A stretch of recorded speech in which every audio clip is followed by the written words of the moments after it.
আসসালামু আলাইকুম ভিউয়ার্স, সবাইকে স্বাগত জানাচ্ছি আমার আজকের রেসিপি। আমরা আজকের ভিডিওতে লাউ এবং মাছের মিশ্রণে লাউয়ের তরকারি রান্না করা দেখব।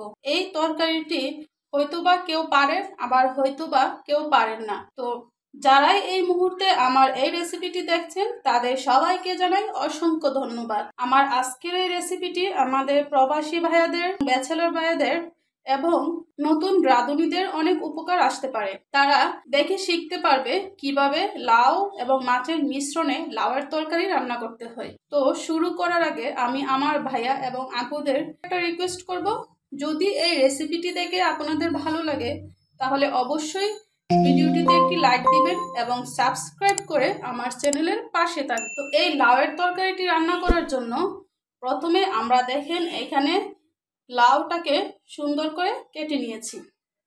তবে একটা কথা না বললেই নয়, লাউ কিন্তু টুকরো টুকরো করে কাটার পর কখনোই ধুবেন না।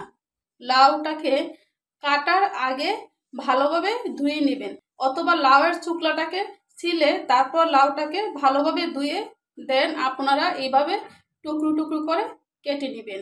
আমি লাউটাকে এইভাবে কেটে নিয়েছি। তারপর আমি রুই মাছের কয়েকটা টুকরাকে ভালোভাবে ভেজে নিয়েছি।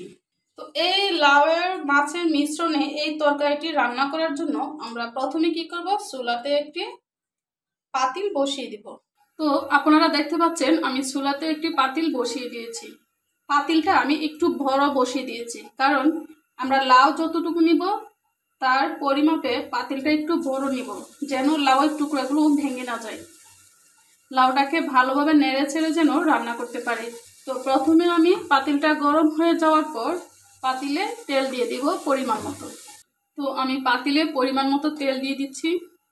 তো তেলটি গরম হয়ে যাওয়ার পর আমি পেঁয়াজ কুচি, তারপর আমি দিয়ে দিব হচ্ছে কাঁচামরিচ।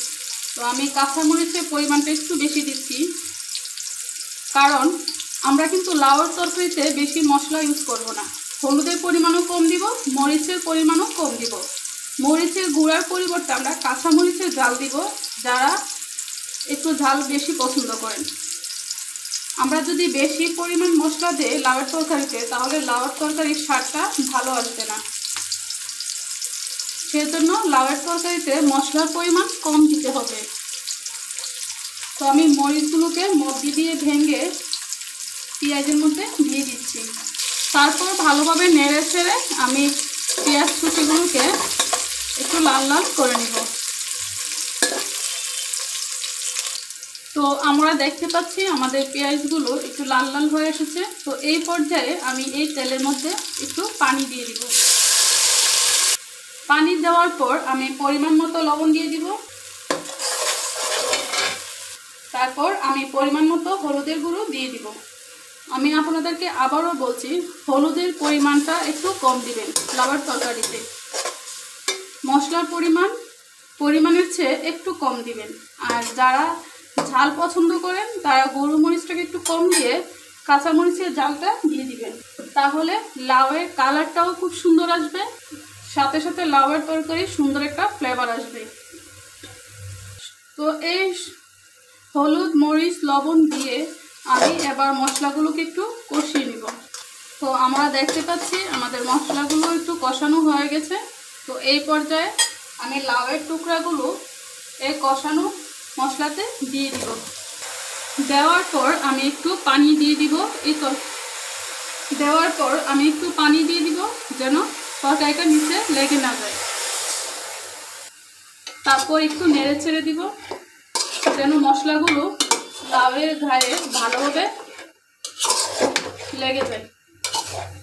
তো আপনারা দেখতেই পাচ্ছেন আমার তরকারিতে মশলার পরিমাণ একদমই কম। তো এই পর্যায়ে আমরা ঢাকনা দিয়ে লাউয়ের টুকরোগুলোকে সিদ্ধ করে নিব, চুলাটাকে মিডিয়াম আঁচে রেখে। তো আমি ঢাকনা দিয়ে রেখে দিচ্ছি। তো আমরা কিছুক্ষণ অপেক্ষা করে এবার আমরা তরকারিটাকে একটু নেড়ে ছেড়ে দিব। তো আমি নেড়ে দিচ্ছি, আবারও ঢাকনা দিয়ে রেখে দিচ্ছি। তো লাউটা বসানোর পর লাউটা আস্তে আস্তে সিদ্ধ হবে, আর এদিকে আমি কি করব, আমার হাতের বাকি কাজগুলো সেরে নিব। তো আমরা দেখতে পাচ্ছি লাউয়ের টুকরোগুলো সিদ্ধ হয়ে এসেছে।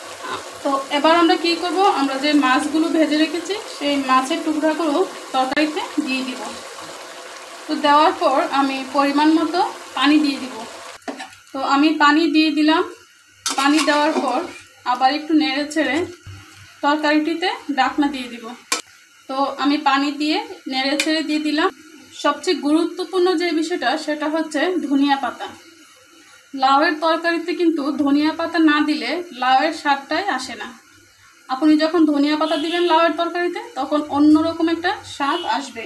লাউয়ের তরকারিতে অবশ্যই ধনিয়া পাতা দিতে হয়। তো ধনিয়া পাতা দিয়ে আমি ঢাকনা দিয়ে রেখে দিব। তো আমি পরিমাণ মতো ঝোল দিয়ে আমি আবার ঢাকনা দিয়ে রেখে দিচ্ছি। দেন চুলাটাকে একটু বাড়িয়ে। তো আমরা দেখতে পাচ্ছি আমাদের লাউয়ের তরকারিটা খুব ভালোভাবে হয়ে এসেছে এবং লাউয়ের টুকরাগুলো ভালোভাবে সিদ্ধ হয়ে গেছে। তো এই পর্যায়ে আমি চুলাটাকে অফ করে দিচ্ছি। অফ করে দিয়ে আমি একটি বাটিতে সার্ভ করে নিচ্ছি। তো আমি একটি বাটিতে কিছু তরকারি নিয়ে নিয়েছি। তো আপনারা দেখতে পাচ্ছেন তরকারির লুকটা। আমার লাউয়ের টুকরাগুলো কিন্তু একটুও ভাঙেনি। এভাবে লাউ রান্না করলে লাউয়ের টুকরাটা কিন্তু একটু ভাঙবে না, আর লাউয়ের স্বাদটাও পারফেক্টলি ভাবে থাকবে। তো আপনারা এভাবে লাউয়ের তরকারি রান্না করে দেখতে পারেন। আশা করি খেতে অনেকটা টেস্টি হবে। তাহলে এই রেসিপিটি যদি আপনাদের কাছে ভালো লাগে তাহলে অবশ্যই একটি লাইক দিবেন এবং সাবস্ক্রাইব করে আমার চ্যানেলের পাশে থাকবেন। তো ভালো থাকবেন, সুস্থ থাকবেন। আল্লাহ হাফেজ।